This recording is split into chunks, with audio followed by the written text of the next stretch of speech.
Hello and welcome to the Nerds of Prey podcast. We are bridging the gap between faith and fandom by introducing you to the leading folks on the front lines of nerd ministry. These are some of the people that I have met as a church planner, planting a church for nerds, geeks, and gamers. I found them, so you don't have to. I am Nerd Pastor Nate, and this is a Checkpoint Church podcast that drops twice each month. Each episode of the podcast, we will feature someone at this intersection of faith and fandom, and we'll then sit down with them and learn some of their story. How did they first discover that God is in pop culture, and where do they see things going from here? This is Nerds of Prey. Folks, our guest for today is a real treat for our very first episode. We're going to be hearing from the one and only Derek White, also known as the Geekpreacher. I first learned about Derek White from Thy Geekdom Come devotional series from Mythos and Inc. after reading his foreword to the series. I was especially delighted to learn that, number one, not only was he a nerd, he was also a United Methodist elder. I messaged him right away, and we met up for a quick Zoom call and have been connected ever since. We even played a few sessions of a new TTRPG campaign together. So I can assure you that Derek is the real deal. He is certainly my most immediate connection to the one and only Gary Gygax, Gary Gygax, and considers Gary a friend, and you'll learn more about that relationship from the interview itself. Derek has been in the geeky world for a good while and has had a lot of wisdom to share with those of us, like myself, who are really only just entering into this field of geek and nerd ministry. If you are a minister out there, you'll be encouraged by Derek's words and openness to innovation and inclusion and so many other things. If you're more of a nerd than you are a believer or a minister, you're going to love hearing stories that Derek has about Gary Gygax, about the classic days of Dungeons and Dragons, and his dream for a world where we all feel welcomed at the party. Derek is always working on new projects. He'll mention a few of them during his actual interview here, but just to tell you about one more that he started doing recently, he's been working on a streaming channel with a friend called The Good Grognards over on Twitch. And I'll be sure to include all of those links, including that one, down in the show notes below of this podcast. So be sure to check those out. With that and without further ado, let's get into the show. This is our very first episode of Nerds of Prey with Derek White, the Geekpreacher. Enjoy the show. Derek, welcome to the podcast. We're so glad to have you on, so glad to have you here as one of our nerdy ministers, as our Geekpreacher, as our people that are in this world. So I wanted to start out just by giving you a chance to kind of introduce yourself to those who might not know you. Your name has become pretty ubiquitous for me in my world of nerdy ministry. I've seen your name come up in more than a few places, listening to different podcasts like the MinMax podcast and places like that. I think a lot of people are going to know who you are, but just for the benefit of the doubt, who are you and where are you from, both physically, and what are your kind of social media habits? Where are you? Well, my name's Derek White. I'm an ordained elder in the United Methodist Church. Originally, I am from Louisiana. I reside now in Nashville, Tennessee. I have been a pastor in the United Methodist Church since 2007. I guess that's a general overview. That's the general overview of it. I've been in the geek spaces, especially kind of Christian geek spaces, since the mid 1990s, actually, helping develop early online Christian geeky communities. I've done ministry at gaming conventions around the country. Many of the gaming conventions have had Christians come there, and because most gaming conventions are on the weekend, there was a need that a friend of mine saw many years ago of putting together worship services on Sunday mornings for Christians who were at gaming conventions. And I was fortunate over a decade ago, well, almost a decade ago, something like that, to be invited to be a part of that. And so I've spoken at gaming conventions for the past 6 or 7 years now. I have been the chaplain for the GaryCon Gaming Convention. In the midst of COVID, I was the online chaplain for the GaryCon Gaming Convention for the past 2 years. And we're looking forward to next March when we will be back on site and I'll get to see all of my friends there who I consider family. So that's kind of like my family reunion. that I'm looking forward to going to. Yeah, absolutely. I'm sure we're going to dive into a bunch of that stuff. You definitely seem to lean in towards that convention culture. What flavor of nerd are you? And so obviously there's a lot of overlap here. Sometimes, nerds are multiple flavors, but just kind of what is your nerd mixture? What concoction of nerd are you? I am have you ever had jambalaya? Certainly. You ever had jambalaya? Yeah, absolutely. Good jambalaya, you throw everything in a pot, you mix it together, add a little bit of spice, and you eat it, and it's delicious. Absolutely. Good jambalaya can have everything in it from sausage, some andouille sausage, to shrimp, to mussels, to whatever crawfish. Throw it all in the pot and cook it together. That's kind of the geek I am. A jambalaya geek, or you just throw it all in the pot and see what comes up. I mean, I've been reading comic books since I was a little kid. I've got a Green Lantern tattoo on one arm. I've got a Dungeons and Dragons ampersand tattooed on the other arm. I've read fantasy, science fiction. I love anime. I play video games. I play tabletop role-playing games. So it's really hard to classify what type of geek I am, in that I haven't found anything in the geeky, nerdy subculture that I don't like. Yeah.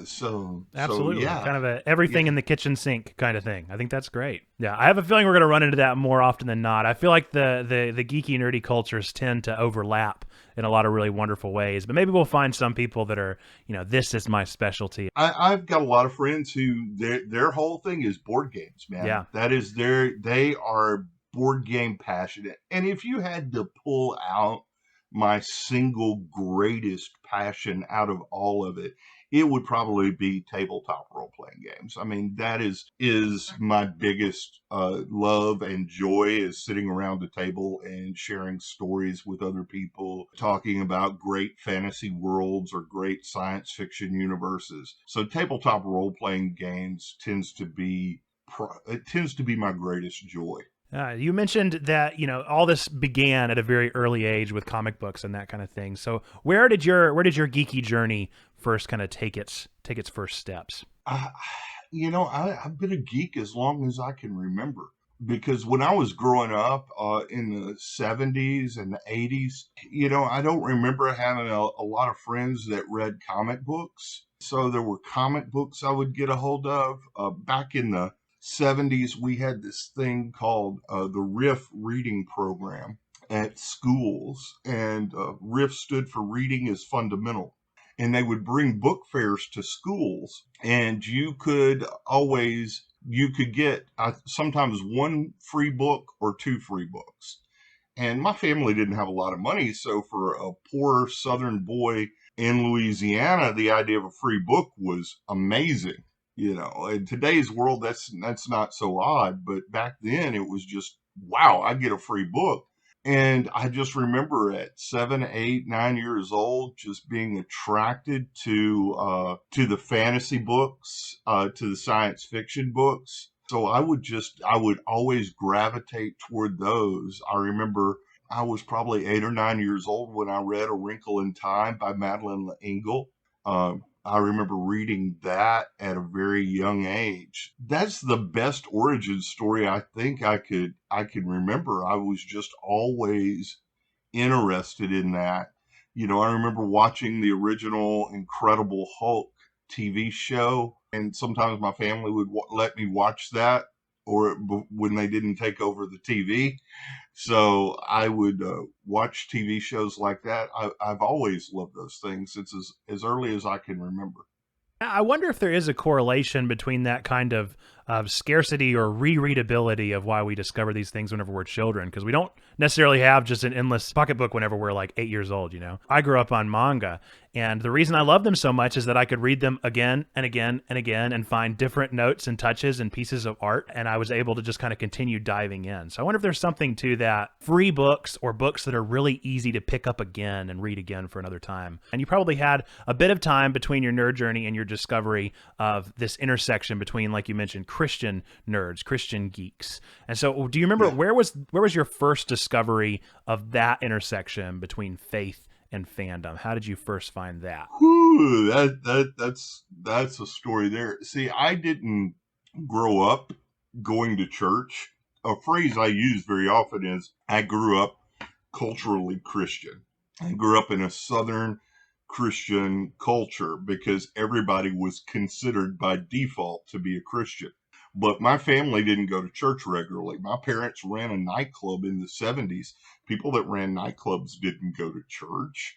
That just wasn't the way things were. In fact, many of the churches back then probably wouldn't have allowed you in for very long if you ran a nightclub. They'd probably run you out after a little while. My exposure to geek culture and geeky, nerdy writings came really before my exposure to the Bible or scripture or anything like that. My early exposure to Christianity was through pop culture. I probably first heard the Christmas story through the Charlie Brown Christmas special. That's probably where Linus gets up and reads the Gospel of Luke story. That's probably my earliest exposure that I can remember. So where I found the intersection was when I came to faith in my 20s. I started trying to get rid of all my geeky fantasy stuff because I was told that would distract me from God, and I was told some of that was evil. And even though I'd avoided some of that stuff in the 80s, I felt like maybe they were right. Maybe this stuff was distracting me from God. So I got rid of all of that. Then in the mid 90s, I was offered an opportunity to go to Alaska. I was in ministry at this time. I was in ministry with another denomination, and yet a different denomination was talking to me about possibly pastoring a village in Alaska. And so I flew up to Alaska, spent some time in the villages and everything like that. And then when I was going to fly back down south, I had a day or two, maybe 3-day layover. I'm in Anchorage, Alaska. I'm thinking, if I'm going to pastor in a village that hardly has any television reception, I'm going to have a lot of downtime. You couldn't get on the internet in villages. The internet was still mainly dial up in most places. I thought to myself, well, I need to do something. I need to find something to do, but I still felt like maybe fantasy games were, a little off, simply because that was what some people had ingrained in me. But at the same time, I was rediscovering C.S. Lewis and a lot of other things. So I said, you know what? I'm going to go to a comic store and see what I can find. And in Anchorage, I believe the name of the store was Bosco's. And I went in there and I was walking around and I was just, wow, look at all I've missed out on for the past 5 years. And so I see all these comic books, and I saw this role-playing game that was on the shelf, and I said, this might work. I'd remember seeing ads for it when I was a kid.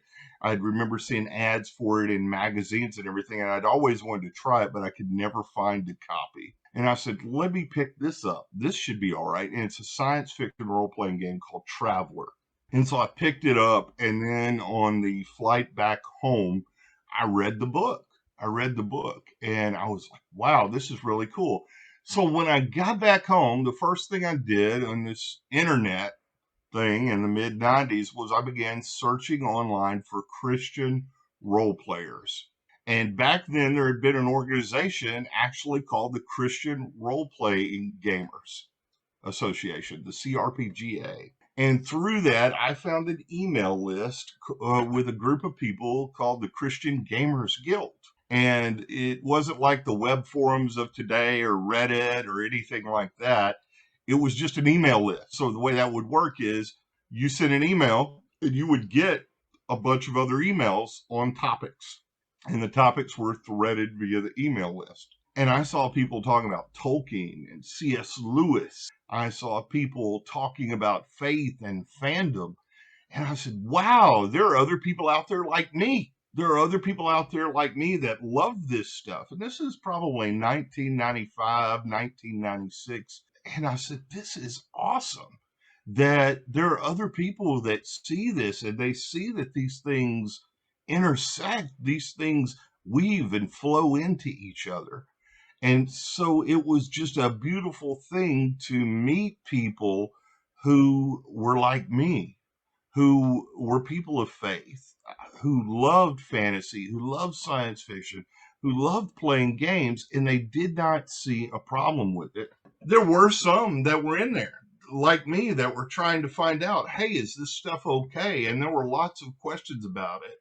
That's pretty much where it really began to hit and connect for me, that these two things are not separate worlds, but they are two worlds that bleed into each other because they're both worlds of story. Yeah, that's an interesting thing. I'm fairly new. I've been in the nerd world, like you said, just since the beginning of my life. I've just always been a nerd, and I've been a Christian since the beginning of my life. But I'd never taken the time to really study that intersection, and I believed it didn't exist. And then whenever last year we started working on Checkpoint Church and the things that we're doing here, discovered that there is this robust community, and not only is there one robust community, there is a rich history of communities with an S. There's so many vibrant communities out there, and people that are growing and have been around since the 90s, have been around since before then, and had these web forums and things like this. And so I find that really intriguing, just getting to talk to somebody that was exploring this intersection in the same way I'm exploring it today, but just to a completely different degree on a completely different scope of the internet, and how that intersection was done. Out of that intersection, back in the OG day, what have you seen? What are some evolutions, some steps that you've seen along the way as it has evolved from those Christian Gamers Guild days, those forum days, into where we are now? The biggest thing I've seen is the explosion of other ministries like this, actual ministries. When we were doing it, there was no cohesion. There was nothing like that. There was nobody. This was just a bunch of Christians from various backgrounds. We had Pentecost, Roman Catholics, Orthodox Christians, Baptists, some Methodists, Presbyterians. We're just all in this space with no real connection to each other except for our love for Jesus and our love for geek culture. So the explosion of, I've seen this probably the last 5 to 7 years, is you can just Google it, and there are Christian geeky ministries all over the place. I mean, people like Game Church, Inroads Ministries, podcasts like the Min Max podcast, all kinds of stuff. There's in the evangelical world, there's Christ in Pop Culture, which is a great online magazine. That's the biggest evolution I've seen, is actual ministries and churches that have started up around this. Because early on, when I first began doing this, I mean, you can turn on just an average church service now, for example. Just watch an online service, and you will see a pastor of a fairly traditional church get up and mention a Marvel movie or the newest science fiction or fantasy show on Netflix as an illustration in their sermon, or do a whole sermon series based around it. That sort of thing just was rare or unheard of or considered unorthodox or heretical back in the day. Yeah, I find it really intriguing. The more that I discover, like whenever, you mentioned MinMax, and I've been listening to their backlog. Once you discover them, they interview everyone, and their people interview everyone, and their people interview. And so I'm just like digging deeper into this rabbit hole of more and more groups like this, more and more people that have discovered this thing that is Christian geek culture. But I'm not going to lie, I got a little bit of like a warming of my heart, if you will, whenever you mentioned kind of the days where it didn't really matter who you were or where you were or what your background was. This interview isn't going to be coming out anytime soon, but this upcoming Sunday is Pentecost. You were almost at that Pentecost moment of geek and Christian intersection. You're talking about my Pentecost sermon now, because that's pretty much what I'm going to be preaching on. The title of the message for Pentecost Sunday that I'm doing is called The Language of the Spirit. Awesome. And the whole idea on Pentecost, for your listeners that may not be familiar with the story, Pentecost is the reversal of the Tower of Babel. The Tower of Babel is when all the languages of the world came into being and all the peoples of the earth were scattered. And on Pentecost, somehow the Apostle Peter is able to get up and to speak in a language that everyone understands. Everyone understands it in their own language. And that's what pop culture and geek culture is. You can talk about, and I use Marvel movies now because they're so ubiquitous, they're everywhere, and they're worldwide. So you can get up and you can talk about environmentalism, for example, in a message, and you could reference Thanos. And someone who does not speak English, but if you translate it into their language, they understand that cultural reference. We need to use a language that speaks to all people. And the language that speaks to everyone, I think, is the language of geek culture. It is just something that it is a Pentecost moment, a moment where we can communicate with everyone in the world. I mean, you're a big video gamer. I mean, you get on video games and play games with people all over the world. I was playing a game a number of years ago online, and it was so great. I was kind of in this clan, if you're familiar with clans in video games, and I had the majority of the people in the clan were French. I could not speak French. I do not speak French. But there's this nice thing called Google Translate. And so I would copy what they said into Google Translate, translate it into English, get the gist of what they were saying. I would then type my reply in English, translate it into French, and reply to them. Now, that's amazing. And now, we weren't bonding over language, we were bonding over the game, and it was a Star Wars game. And that's how we bonded in the midst of that game. And we would talk and chat with each other in various languages. I think one of the greatest things I had was when an article I wrote for a gaming magazine, and someone sent me a message and said, "Hey, can I translate this into my language?" Awesome. And I'm just like, wow, yeah, you're in another culture, in another country, but you want to translate something I've written into another language. So we've gone beyond the barriers of language, and we're using our culture, our global culture in ways to communicate with one another.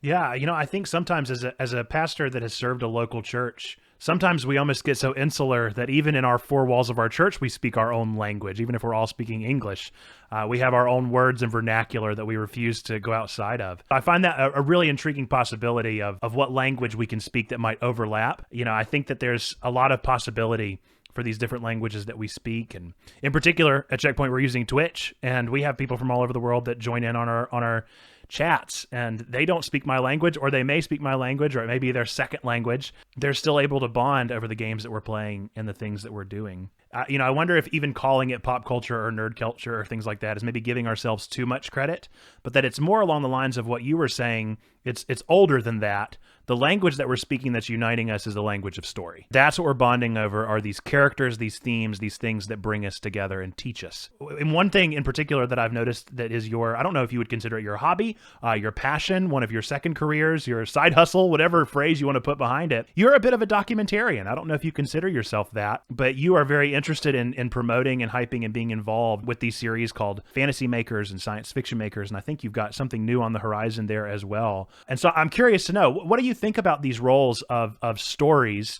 How do those play into this intersection of faith and fandom? To butcher a Doctor Who quote, in the end, we're all stories. We are all stories. This is the heart of who we are.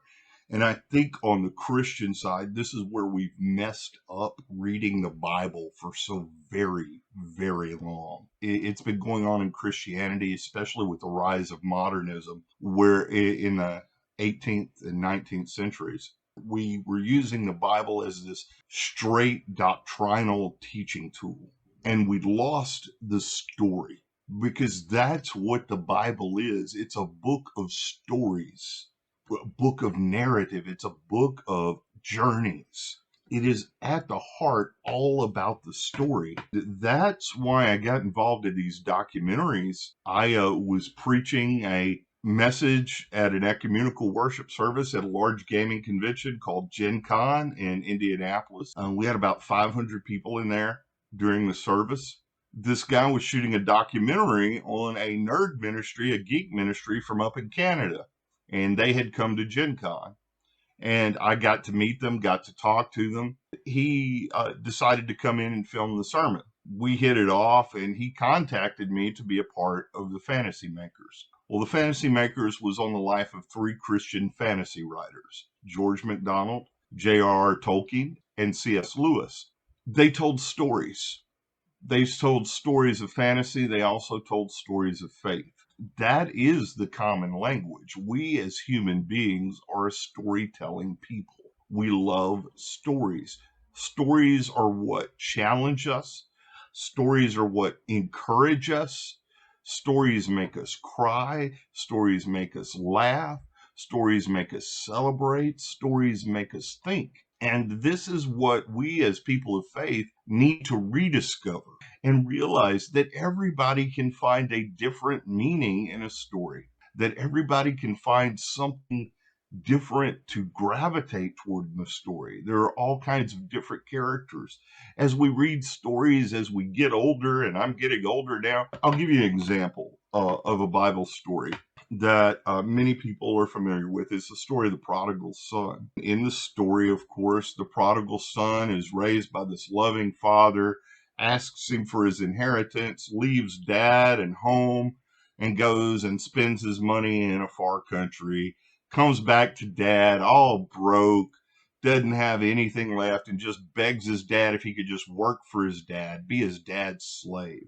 And dad welcomes him back in. Well, when I was a new Christian, I identified with the son who just was wasting everything in his life. But then, after I was a Christian for a period of time, I began to identify with the older brother. You know, who's this kid to come back and waste everything? Well, I let him back in the door. And then as I got older, even more older, I began to think maybe I should be like the father in the story and love both my children. This is the thing about a story. At different points in our lives, we identify with different characters. In Star Wars, when I was a kid, I identified with Luke Skywalker. Then, when I got a little bit older, I wanted to be the rogue Han Solo. Then there are times now where I want to identify with Princess Leia because Princess Leia kicks some butt, you know, and I identify with her. Sometimes I identify with C-3PO, and sometimes I want to identify with R2-D2.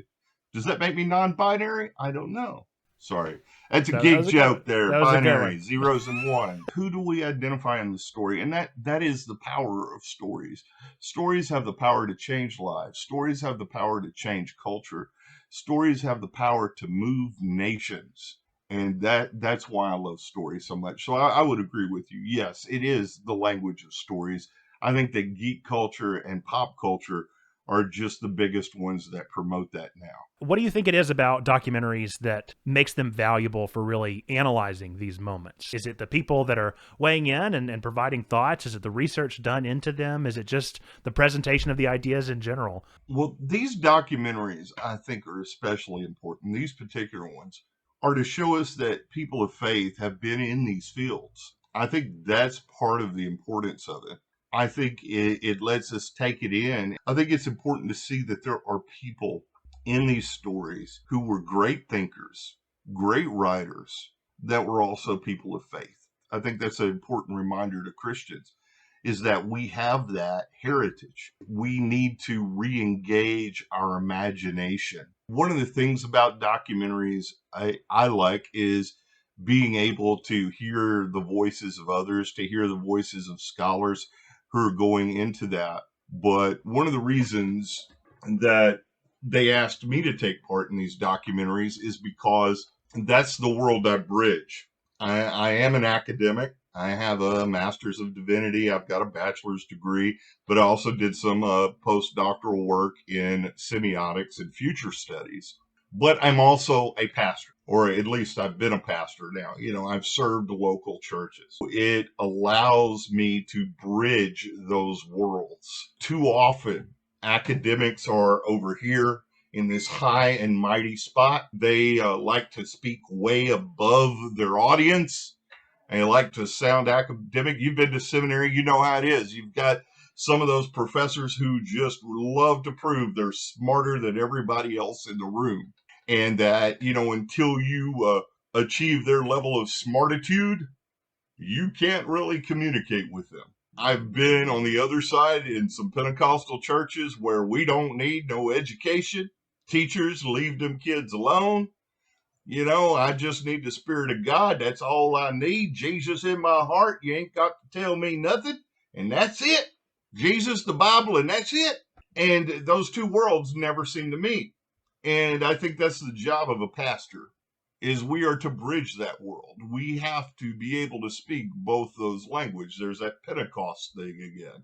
We need to speak the language of both worlds. We need to bring the worlds of scholarship and learning and all of the beauty that is there with that heartfelt, loving emotion that your average person has. And I've been both. I've been the average, redneck in the backwoods of Louisiana to going to Cambridge to work on some doctoral work in semiotics, the study of signs and symbols. Some kid who grew up around nightclubs. And so my goal in life, and I think that should be the goal of any pastor, is to connect both those worlds. And that's one of the things that Andrew Wall, who produces and directs these documentaries, said.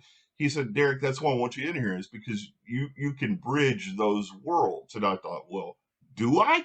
Is that what I do? I didn't think about it that way until I started talking with him a number of years ago. And I thought, that's the job of a pastor. That's the job of a minister, is we're to bridge both those worlds. In Christian terminology, it's an incarnational role. That's what Jesus did. Classically, historically, Christians have believed Jesus came in the flesh. Jesus is fully divine and fully human. He bridges the world between heaven and earth, and he brings the voice of heaven to earth, and he brings the voice of earth to heaven. And that's what we do in incarnational ministry, is we bridge those worlds. We bring the voice of heaven to earth, but we also bring earth's voice back to heaven, because the Creator wants to hear the voice of the earth. And when the Creator hears the voice of the earth, he pours more heaven into the earth, and then it becomes this wonderful mishmash of beauty. And then we can truly pray, thy will be done on earth as it is in heaven. And heaven and earth begin to overlap in a beautiful dimensional intersection. Yeah. So you got me to preach it now, brother. Hey, that's good. That's where we want it. Often people try to answer the question of why is Jesus telling parables? Why does Jesus always use parables?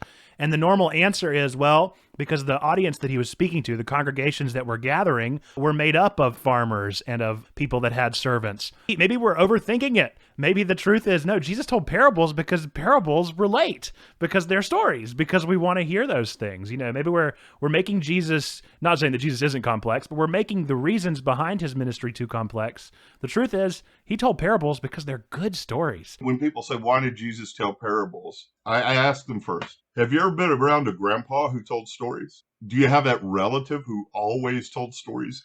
And in the South, to get from point A to B, they go through C through Z to get to B. Just jump around all over the place, but eventually they get to where they're going. They just love to tell stories. And I think Jesus told stories because he loved to tell stories. That's the best way to communicate with another person.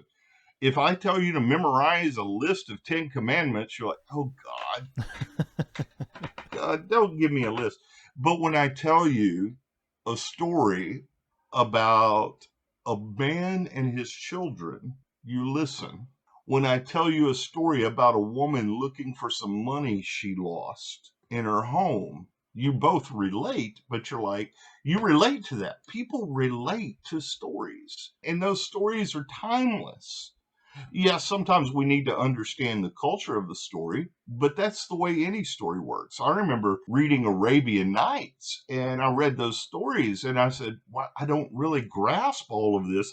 And I realized I'm not from the Middle East. I tried to read, the more original Arabian Nights, not the anglicized ones, and I didn't relate to them at first. And I said, well, I've got to understand that culture. And that's the beauty of stories too. They introduce us to other cultures. and other worlds that we've never seen before. Yeah, we do overthink it. Yeah, go tell that to a seminary professor. Jesus told Jesus. Why did Jesus tell parables? Because he liked to tell stories? Wrong. Yeah. This is why I never scored too high on my seminary papers. I always was a little too cheeky. I have a running theory as well that, we don't have any collections. I wish with the Dead Sea Scrolls, they'd also found some like writings of Paul where he talked about making tents. How nice would it be to humanize Paul? Because he's, some people find him very controversial. Some people agree, some people disagree. But what if we just read him talking to tent makers for a little bit? I bet that would humanize a lot. Or what if we took Paul's epistles and read them as a story? That's one of the big things where Romans is. Romans, which I always hated Romans. I know that is for any person within the kind of semi-Protestant. We Methodists are in a weird space. Right. We're Protestant, but we're not Protestant. Okay? Right. We're reaching to clutch our pearls, but we're not quite there yet. Yeah. We're kind of Anglican Protestant. Right.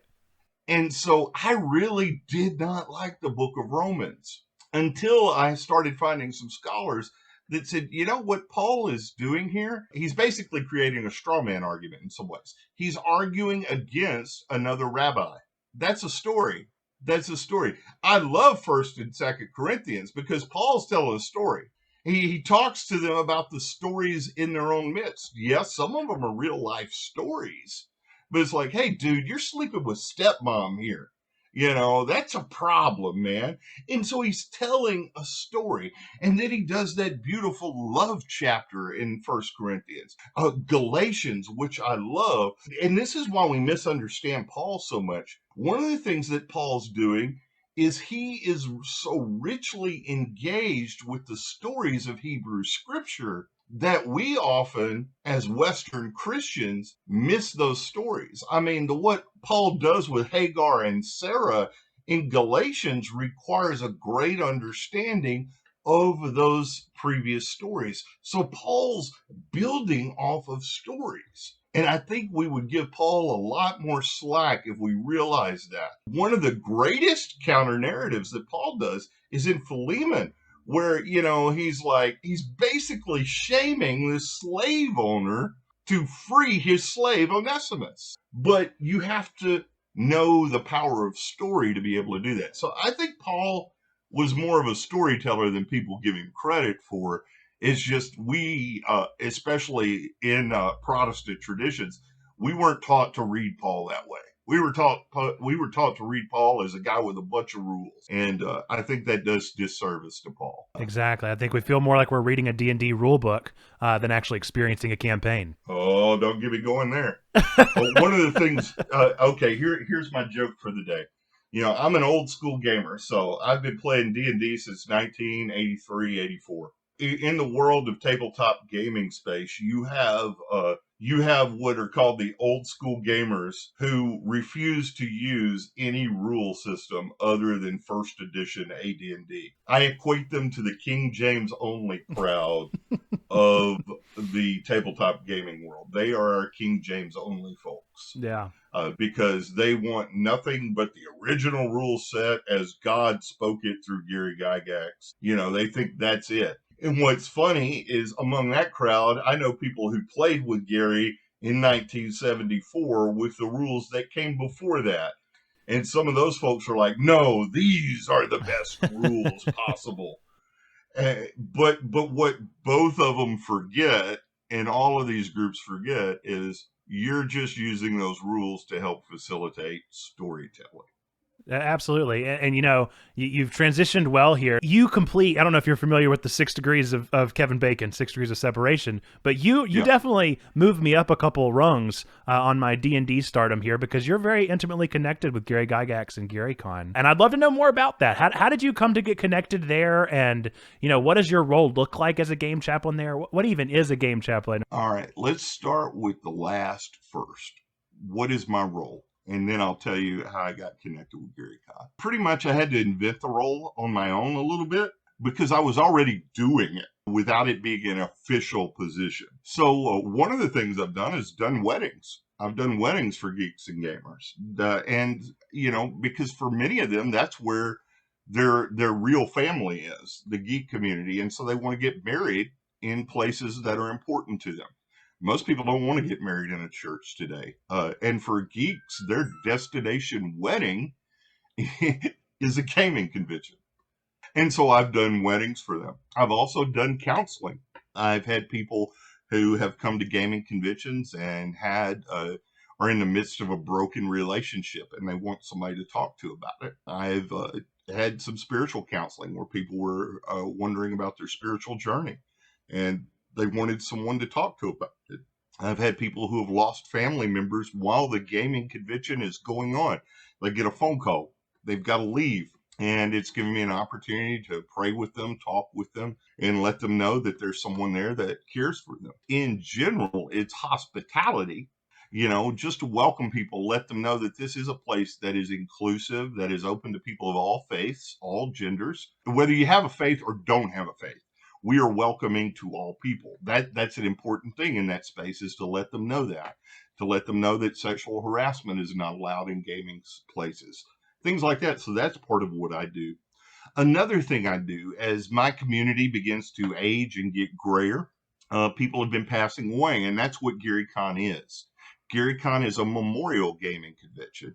It was started by the children of Gary Gygax, the co-creator of Dungeons and Dragons, after he passed away. After his funeral, his family said, hey, let's go down to the local American Legion Hall and play some games in honor of our dad. And that's what they call GaryCon Zero, where the family and the friends of the family and people in the industry went and they played games in honor of Gary Gygax. Some people said, hey, let's do this every year. And Luke Gygax, one of Gary's children, said, let's do it.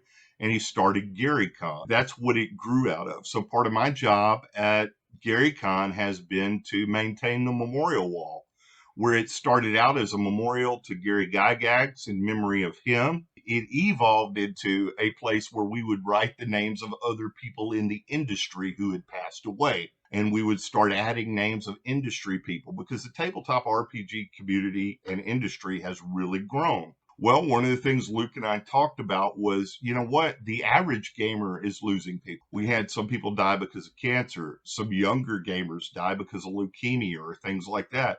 And we said, you know what? We're going to put up a board where people can write the names of their friends who have passed away over the last year. That's kind of what I do. My job is to maintain the memorial wall and to promote that and to put together the memorial in honor of Gary Gygax, as well as Dave Arneson now, because he's the other co-creator of Dungeons & Dragons. He's passed away, to put other people in the industry who have passed away. I usually put up like some large blank pieces of paper, and people can come by and write the names of their friends on it, write a message to that. So it allows them to remember them. And then other people walk up and they start reading the names. And it's been so amazing when I will see people go, oh my goodness, so-and-so passed away. I gamed with him back in 2003. I didn't know he passed away. Man. And it allows people to realize all those connections they have. How did I get involved with GaryCon in particular? Well, part of it is I got to meet Gary Gygax back in 2007 as we were both going to a faith and gaming panel. And Gary and I had been talking online for probably a year or two before then, so we knew each other online.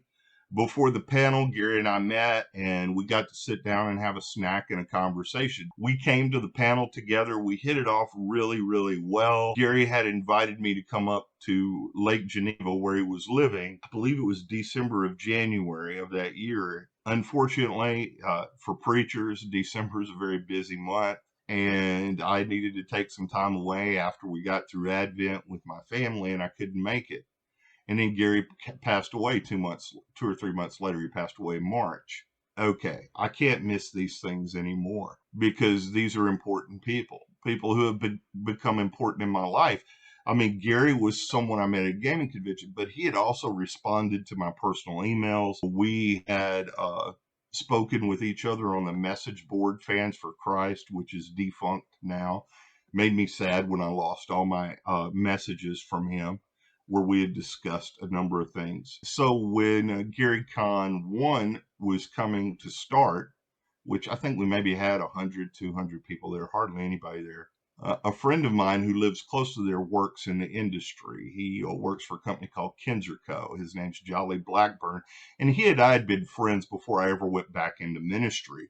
So he and I were good friends. We would talk and we would chat. And he said, Derek, you need to come up here. You can stay with me. Boom, I jumped on a plane, went up there and went to the first GaryCon. Honestly, I was looking forward to going to GaryCon, but I was looking forward to seeing my friend Jolly because I'd already met and gotten to know some of the people through the tabletop gaming world. And so we came and hung out, had a great time. And I've just been there ever since. And after I'd been going for a number of years, I was kind of volunteering behind the scenes, helping out. I was doing weddings and stuff like that. And then Luke asked me to be his chaplain. And Luke's a military guy, so he's familiar with chaplains, and so I kind of look at it in a twofold sense. One, I'm a real life cleric, but two, it almost functions like a military chaplain. Military chaplains at their best are to provide religious services for all people of all faiths. It is an interfaith job, but they also have to provide space for people of no faith. That's what people forget very often is that if you're atheist or agnostic, military chaplains are there to serve you as well. They're not there to proselytize you or evangelize you. They're there to be there for you. It's a fascinating world, and I think it's something that we just don't even consider as being an aspect of that convention culture. Anytime you have that natural culture forming, that sense of community forming, whether it is, like you said, interfaith, or whether it is a more spiritual direction, or whether it's just a person, having someone that's there as that role, just to facilitate those conversations and those memorials and that time of honoring people. I mean, that's people need to be honored. People need to be lifted up and supported in a really wonderful way. So I think that's great. As we kind of wind down our conversation a little bit, I want to ask a question that we're trying to ask everybody. The answer is hopefully obvious, but I'm open to pushback. Do you believe that God can use fandoms, can use pop culture for good? If so, how have you seen that happen? And if not, what is it in that pushback? But I have a feeling I know your answer. Well, I wouldn't be who I am if I didn't think God could use fandom and culture. Right. I mean, that's what I've been doing. I started doing it without being aware of it in my mid-20s, over half my life. I tell people, I said, it's really interesting. When I went back into ministry with the UMC in 2007. 2007 is also the same year I was invited to come to Gen Con and be a part of a faith and gaming panel with the co-creator of Dungeons and Dragons. So I would say that providentially, yes, God could use pop culture. Now, the thing that we forget, and here's the pushback part for you, God speaks prophetically sometimes. Sometimes. God speaks prophetically all the time. So a prophetic speech is sometimes critical. Now here's the problem I face. If I critique pop culture, I'm critiquing it as a geek who is a part of that culture and has been a part of that culture for all of my life. What really ticks me off, and I almost said a worse word, but what really makes me mad is when Christians who are not a part of that culture critique it from the outside. Always remember, the prophets of Israel that critiqued Israel the worst were still Israelites. Whether they were Northern Kingdom or Southern Kingdom, it didn't matter. They were all the same people. Very rarely do you see a prophet in the scriptures critique Israel who's not an Israelite. The only one who comes to mind off the bat is Balaam, and he was an idiot. He literally had to listen to an ass. Okay, so but very rarely do you see in scripture John the Baptist was an Israelite critiquing Israelites. Jesus, if you read him in a critical way, is a Jewish man critiquing himself. This is why I don't critique Judaism. I'm not Jewish. I'm a Christian. If I critique Christianity, I critique it as a Christian. If I critique and speak prophetically to geek culture, I critique it as a geek. So yes, God does speak through geek culture, but God primarily speaks through geek culture to geeks. If our people aren't geeks, and I've had to learn that the hard way. When I get up and I preach a sermon that is very geeky related, and I've got an 85-year-old church member in there, they are very quick to tell me, I don't know what you're talking about. So if I'm going to use geek culture to speak to that message to that 85-year-old person, I have to find an area where the Venn diagrams overlap. And to give you an example of what I did that once is I did a sermon series on a theology of monsters. So what I did was I went back to the early Universal films of werewolves, stuff that I got up and I said, I know y'all seen Frankenstein. We're not talking the new movie that came out. We're talking about the movie that came out in the 40s and the 50s. And they came up to me, they said, I got that one, Pastor. I understood that. This goes back to what we've been saying the whole time. We've got to learn to speak the common language. Now, I will say by the time I'm 80, I think that my generation is going to get all of those references because we stay with that. And when God speaks prophetically through any culture, he's speaking through the people who are an integral part of that culture. All them street preachers that want to critique whatever, you better shut up until you've walked a mile in our shoes. And as Jesus said, you got to walk 2 miles in my shoes. There's an interesting argument to be made there, and some really, really fun stuff to dive into. Where does this go, right? Where are we going? What does this intersection of faith and pop culture look like in 5 years, 10 years, 20 years? If you could dream up a dream, what in the world are we doing? Now that question Mike could answer. Yeah, I could dream a dream because as someone who has worked in future studies and likes to try and predict the future, this last year of the pandemic has shown me, oh my God, I don't know what in the world's going to happen next. Okay. With what we've gone through politically in America, what we've gone through pandemically in America, I have no idea where the world's going next. But what would I dream of? Honestly, I wrote about it a number of years ago. It comes from a book by a man named Spider Robinson. There is a place in there called Callahan's Saloon. And in Callahan's Saloon, you got to remember, this story was written in the 1980s, before the internet. So all you youngsters out there listening, this was before there was even dial-up internet. If you wanted to communicate with someone online, you had to dial their phone directly and use a computer terminal. In that story, what Spider Robinson talks about is this person who has Tourette's so badly that whenever you saw them have a seizure, you couldn't help but laugh. It's called involuntary man's laughter. These people who are called the cheerful Charlies, their whole job, the way they earned their living was to cheer people up. And this young man was isolated in his home because he couldn't go out in public. His Tourette's was so bad. And every time he would have a seizure, people would laugh at him. Now, these cheerful Charlies were professionals, and they went in and they could only hold out for maybe a minute before they laughed. And they said, we've got to find some way to connect this person to other people. He's so lonely. And when I read this as a child, the idea just blew my mind away because the idea of computers communicating with each other was just very rare. What they did is they set up a computer terminal in this bar, and he could come in virtually into that bar and chat with the people. And they would have pun nights where they would tell the worst puns possible. And whoever told the worst pun won. And this young man could now participate in that with them. So what is my dream for the future, especially as the father of an autistic child who has trouble connecting to people socially, is to set up a safe, inclusive space online and in person. Notice that. Online and in person, where we can interact together.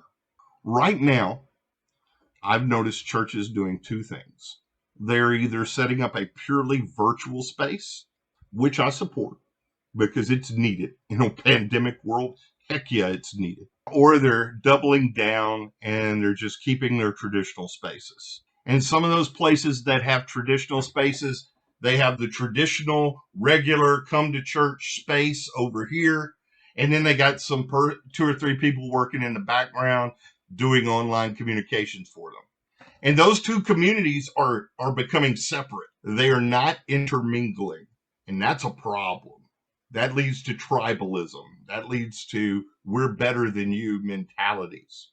My dream in the next 5 years, we could see a space where people could gather together physically and virtually, where you could have a worship service where people are able to interact with one another, whether they're physically or virtually present, where people could play games where, and we do that now in the gaming world. I've played in games where there were 2 or 3 of us physically present, and then we had a terminal with Zoom up like you and I are doing now, and our friend who's on the other side of the country who can't be with us physically anymore, sitting there talking with us and catching up. That's my dream. That's my hope. That's something I'm going to be trying to work on because I'm taking family leave. I'm stepping away from pastoral ministry for at least a year so that I can look into these things, so that I can see how that's going to go. It's also so I could work on a documentary and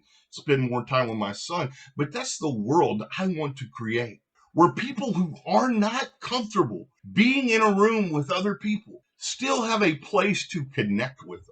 One of the rules we have at my gaming table is I don't care how bad you look. If we're playing virtually, I still want to see your face, at least for a little bit, just to check in, to see how you're doing. Then if that's uncomfortable for you, turn your camera off. That's okay. But I want to be able to check in with you. I want to see how people are doing. I mean, I get lots of text messages for prayer requests. But the best times I have is when somebody zooms in with me and says, let's pray together, because then I get to see them. I want that real time communication.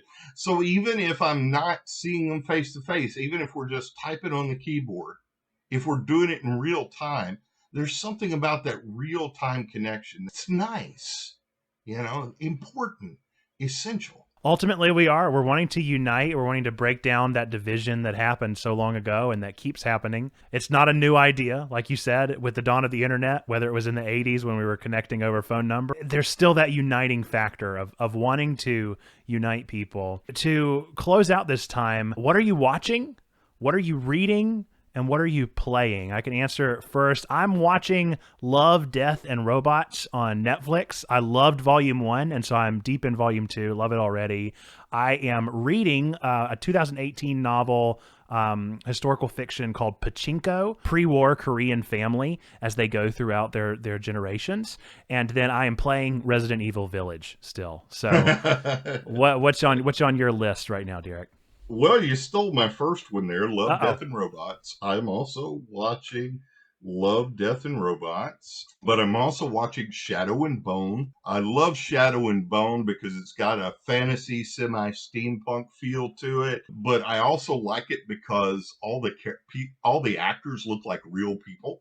Nobody's too beautiful. Right.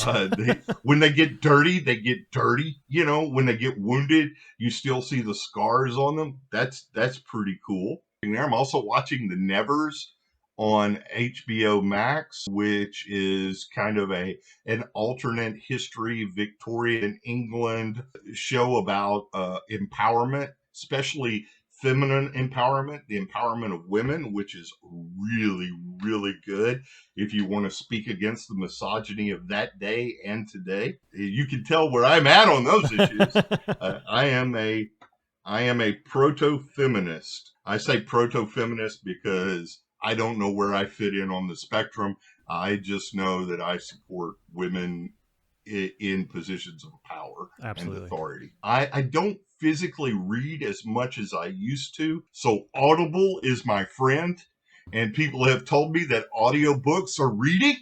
Absolutely. And so I am currently listening to Dominion by Tom Holland. It's how the Christian Revolution remade the world. It is probably one of the best histories of Christianity I've seen in ages, because it does not leave out the bad stuff, and it's not written from a pro-Christian rah rah rah viewpoint. It shows the good, the bad, and the ugly, and I really enjoy that. I'm also reading The Wandering Inn by Pirate Abba. I am on the 3rd book of that series. Each one of these audiobooks is 30-something hours long, and Pirate Ava released them originally as a web novel. It is kind of in the lit RPG world. Basically, you level up in these stories, but it's about people from our world who go into a fantasy world where you gain levels. Which, guess what I'm playing? I'm playing a lot of Dungeons and Dragons.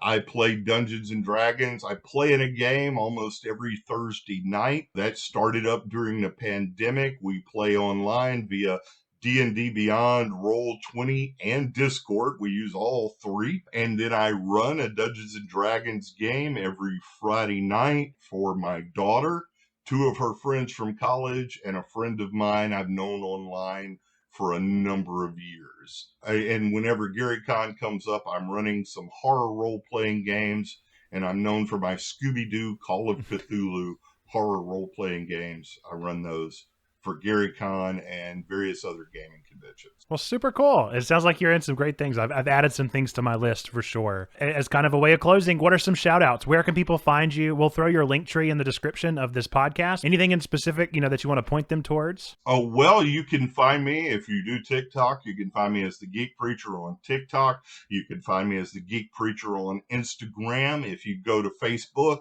you can find my personality page, the Geek Preacher. You could probably go to my website, but I haven't updated it in a while. My link tree is probably the best place to go, which is the Geek Preacher. If you want to support what I'm doing, because I'm going to be out of a job for the next year at least. If you want to support the work I'm doing, you can support me and follow me on Patreon at, guess what? The Geek Preacher. I've been in this space for so long that if you Google the Geek Preacher, I'm probably the number one result you're going to get. And the worst part is, I'm not the one that's been around the longest. I've been the one at it the most steady, I guess you could say. Yeah, gotta love that brand continuity. That's good. That's good stuff. Thank you so much for your time. Thanks for coming out to this podcast and for being a part of this. Hey, thanks for having me, Nathan. I really appreciate it. All right, and that is a wrap on the first episode of Nerds of Prey. Folks, I hope that you enjoyed the podcast. This show is distributed free of charge and worldwide, but we would love your support and help by giving us a 5-star review and sharing the episode around to your friends so that we can reach as many nerds, geeks, and gamers as humanly possible. Be sure to go and follow our special guest, Derek White, using all the links in the show notes, and give him some kind words and encouragement for being the geek preacher that he is. If you enjoyed the discussion and want to talk more, feel free to join the Checkpoint Church Discord. We'll be talking all about the exciting things that Derek brought to the table. Not to mention, this episode did actually premiere live on our Twitch channel. So be sure to follow twitch.tv/checkpointchurch to catch the next episode and to discuss it live with the viewers. Our next episode will be dropping 2 weeks from today and will feature one of the 2 leaders of Crossfire Faith and Gaming, Russell Dornish. Look forward to that, and thanks again so much for giving us a listen. If you have any recommendations or you would like to be considered as a future guest on the podcast, submit your name and biography to checkpointchurch@gmail.com. Remember, Nerds of Prey is recorded, edited, produced, and distributed by Nathan Webb and Checkpoint Church. The Checkpoint Church Podcast Hub is the hub for all of our podcast sermons and special projects. To learn more, go to checkpointchurch.com or send any questions you have to checkpointchurch@gmail.com. Remember that we believe 3 things to be true about every single one of you listening, regardless of where you might be with God. We firmly believe that God loves you, that we love you, and that you matter. You are a person of sacred worth. The world is better because you are in it. That is it for this one. I have been Nerd Pastor Nate, and this has been the Nerds of Prey. Special thanks to our guest, Derek White. Until next time, folks, bye-bye!